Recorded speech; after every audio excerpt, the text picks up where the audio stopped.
नमस्कार, आप देख रहे हैं पीटीएन न्यूज़ और मैं हूं आपके साथ प्रभाकर पांडे। आपको बता दें कि शिक्षकों के लिए अब एक नई नियमावली लागू कर दिया गया है और गजट पेश कर दिया गया है सरकार के पास। नियमावली पेश करते हुए मुख्य अपर सचिव एस सिद्धार्थ ने कहा है कि जो भी शिक्षक पढ़ाई के समय लापरवाही बरते जाएंगे उन पर कार्रवाई की जाएगी। आपको बता दें कि इसमें इस नियमावली में कहा गया है कि पहले जो सरकार से जो भी अनुरोध किया करते थे शिक्षक, उनको मन मर्जी से उनके स्थानांतरण किया जाता था और जिनको इच्छा होता था कि किसी ब्लॉक में उनका घर हो तो वहीं तबादला कर दिया जाए, तो उनका हमेशा से तबादला होता रहा था। सरकार रियायत बरतती थी शिक्षकों को लेकर, लेकिन अब एक नए नियमावली लागू कर दिया गया है क्योंकि जिनके घर नज़दीक होते थे स्कूल से, वो अटेंडेंस लगाकर और बीच में ही चले जाते थे, पढ़ाते नहीं थे।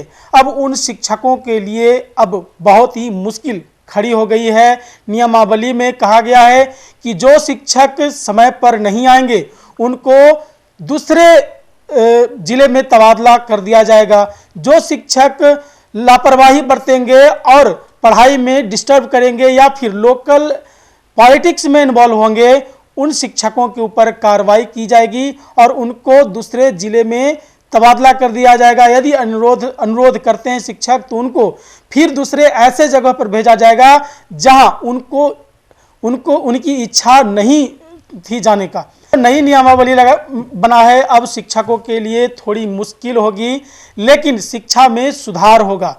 ये सिद्धार्थ ये बताते हुए कहते हैं कि किसी भी शिक्षक को लेकर मेरी ये इच्छा नहीं है कि मैं उन्हें परेशान करूं, लेकिन जिस तरह से शिक्षा में गिरावट आई है इसको मद्देनजर रखते हुए इस नियमावली में ये लागू किया गया है कि जो शिक्षक देर से पहुंचेंगे उन पर उनकी पेमेंट काट लिए जाएंगे। जो शिक्षक अटेंडेंस लगा के चले जाएंगे उनको तबादला कर दिया जाएगा और जो शिक्षक गड़बड़ी करेंगे, पढ़ाएंगे नहीं और लोकल पॉलिटिक्स में भाग लेंगे, उन पर कार्रवाई की जाएगी। इस तरह की बात कहते नजर आए अपर मुख्य सचिव एस सिद्धार्थ। और क्या कुछ कहा है, छोड़े जाते हैं आपको उनकी बातों के साथ। आज कैबिनेट में Bihar school exclusive teacher amendment rules 2024 की स्वीकृति दी गई थी।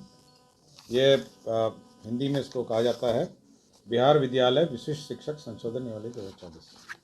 ये नियमावली जो है, ये आपके जो नियोजित टीचर जो हैं वो जो परीक्षा लिख के सक्षमता पास करके विशिष्ट शिक्षक बनते हैं, ये उनसे संबंधित नियमावली है और जिसकी चर्चा समय समय पे सभी लोग करते हैं और अनेकों कयास सब लोग लगाते हैं, तो उसी से संबंधित ये नियमावली है।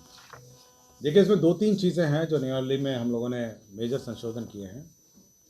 पहले तो है कि इसमें जो पूर्व में नियमावली थी उसमें केवल 3 परीक्षा लेने का ही प्रावधान था और विधानमंडल में सरकार की ये घोषणा थी कि 3 को बढ़ा के हम लोग 5 करें। तो सबसे पहला जो संशोधन हुआ है वो 3 से 5 करने का बाद, तो ये विधानमंडल का जो घोषणा थी उसको इम्प्लीमेंट किया गया। दूसरा ये है कि उच्चतर निर्णय यह हुआ कि जो टीचर हैं जो जहाँ पर कार्य कर रहे हैं वो अब वहीं पे अपना योगदान देंगे। जो पूर्व में नियमावली थी उसमें उसका प्रावधान नहीं था, तो अब इसमें यह कहा गया है कि आप जितने भी टीचर हैं वे अब उसी विद्यालय में योगदान देंगे और प्रोविजनली उनको अपॉइंट उस पद पर किया जाएगा और वो वेतन ड्रॉ कर सकेंगे। सरकार इसके लिए एक तिथि निर्धारित करेगी विभाग, और उस तिथि से वो लोग वेतन ले सकेंगे। ये प्रावधान पहले नहीं था। पहले ये था कि सरकार स्थानांतरण करेगी और स्थानांतरित जगह पे जाकर जब योगदान देंगे तब वो वेतन ड्रॉ करेंगे। तो एक मेजर ये संशोधन हुआ है कि वो अपने ही मूल स्थान जहाँ पे कार्य कर रहे हैं वहाँ से वो वेतन ड्रॉ कर सकेंगे। और कन्फर्मेशन उनका जो होगा, जो उनकी सेवा संपुष्ट होकर कन्फर्म जब होंगे वो तब होंगे जब उनके सारे सर्टिफिकेटों की जाँच होगी। उनके बहुत सारे सर्टिफिकेट केवल अभी लिए गए हैं, जो काउंसलिंग की प्रक्रिया है उसमें केवल सर्टिफिकेट लेने की प्रक्रिया है, अभी जांच की प्रक्रिया नहीं हुई है कि पहले बिहार बोर्ड से जांच होगा, सीबीएसई से जांच होगा। बहुत सारे लोग तो विभिन्न राज्यों के बोर्ड से आए हैं, यूपी वाले यूपी बोर्ड से आए हैं, कोई मध्य प्रदेश बोर्ड से आया है, और बहुत सारी डिग्रियां हैं जो जांच की प्रक्रिया में है, तो जब जांच हो जाएगा तो वो कंफर्म हो जाएंगे और परमानेंट हो जाएंगे। तो मोटा मोटी ये जो संशोधन है ये करने की आवश्यकता इसलिए पड़ी है क्योंकि सभी लोग ये कहते रहे कि हमको वेतन दीजिए और डेट अनाउंस करिए, तो इस नियमावली के लिए वो वेट कर रहे थे। पहले तो ये सर जांच के बाद जो है सो वहीं रह जाएंगे शिक्षक, मतलब जिनकी इच्छा है, मतलब अगर वो वहाँ रहना चाहें, लेकिन हम सरकार उनको दूसरे जगह स्थानांतरित नहीं करेगी। मतलब लेकिन ये जो पद है, जो टीचर है, ये स्थानांतरित, मतलब it can be transferable post है ये। मतलब अभी तो योगदान वहीं रहेंगे, ताज जिंदगी तो नहीं रहेंगे, मतलब लेकिन ये है कि ये स्थानांतरण कभी कभी कार्यकाल में कभी भी कर सकते हैं सरकार। प्रोविजनल अपॉइंटमेंट होगा सर, ये प्रोविजनल अपॉइंटमेंट है और सरकार कभी भी स्थानांतरण कर सकेगी, लेकिन अभी सरकार स्थानांतरण करने का विचार नहीं रखती है। तीसरा ये है, इसमें ये है कि सरकार एक स्थानांतरण नीति अलग से लाएगी और उसके आलोक में कभी स्थानांतरण करना होगा तो उस वक्त करेगी, लेकिन वर्तमान में वो वहीं पे योगदान देंगे और वहीं से वो सैलरी ड्रॉ करेंगे। तीसरा ये है कि इसमें जो विभागीय कार्रवाई और अन्य डिसिप्लिनरी प्रोसीडिंग के रूल्स हैं वो उस नियम में नहीं थे, तो अब ये है कि उसमें माइनर पनिशमेंट क्या होंगे, किस कारण से होंगे, मेजर पनिशमेंट्स क्या हैं, वो किस कारण से होंगे। जो सरकारी सेवा के जो नियमावली है वो इन पर लागू होगी। तो सारे नियम जो सरकारी सेवक पे नॉर्मली विभागीय कार्रवाई के लिए लागू होते हैं वो इन पर भी लागू होंगे। इसमें एक प्रोविज़न और किया गया, देखिए सरकार ने जो स्थानांतरण नीति है वो बहुत ही उदारपूर्वक, जहाँ टीचर ने मांगा वहाँ पे उस स्थानांतरण का सरकार ने उदारपूर्वक नीति अपनाई है। टीचरों ने कहा कि हमको जहाँ पे कार्य कर रहे थे वहाँ करिए, कुछ टीचर ने कहा कि नहीं हमको जहाँ पे हमारी इच्छित स्थान है वहाँ करिए। तो सरकार हमेशा बहुत ही उदारपूर्वक नीति के अनुसार सरकार स्थानांतरण करती आई है, और ये हम लोग का विचार ये है कि जो भी नीति है वो उदारपूर्वक होनी चाहिए स्थानांतरण नीति। हम लोग को कोई ऐसा नहीं है, सरकार का ये नहीं है कि टीचर्स को कोई कष्ट हो प्लेस ऑफ पोस्टिंग में, और हम लोग ये सभी कंसिडर करके कर रहे हैं।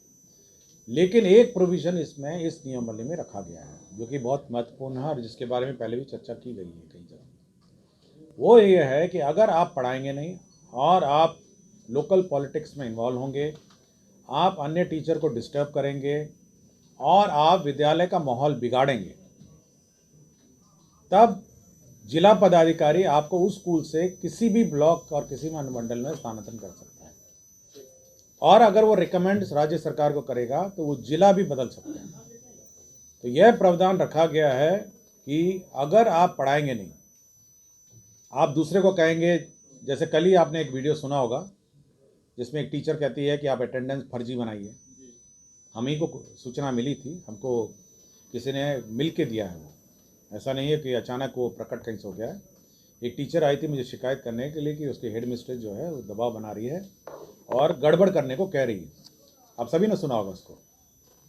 तो ऐसे बहुत सारे मामले आते हैं जिसमें जो बीपीएससी या जो अन्य टीचर हैं और जो बाहर के राज्य के टीचर हैं या जो सिंसियर टीचर हैं, सरकार का ये मानना है कि बहुत सारे सभी टीचर सिंसियर हैं, लेकिन कुछ टीचर जो है वो माहौल बिगाड़ते हैं, अन्य टीचर को पढ़ाने में रोकते हैं, रोका टोकी करते हैं, और साथ ही साथ बहुत ही मतलब ये भी कह देते हैं कि भाई आपको पढ़ाने की क्या ज़रूरत है, या अटेंडेंस लगा के भाग जाना। ये प्रवृत्ति थोड़ी बहुत ही निकटतम वाले टीचरों में है, जहाँ जिनका घर बिल्कुल स्कूल से सटे है, अटेंडेंस लगाइए घर पहुँच जाइए। तो इस प्रकार की अगर प्रवृत्ति नोटिस की जाएगी तो जिला पदाधिकारी उनको उस स्कूल से स्थानांतरण कहीं पे भी कर देंगे जिले में, और अगर वो रिकमेंड करेगा तो जिला से भी बाहर जो डायरेक्टर हैं वो कर सकेंगे।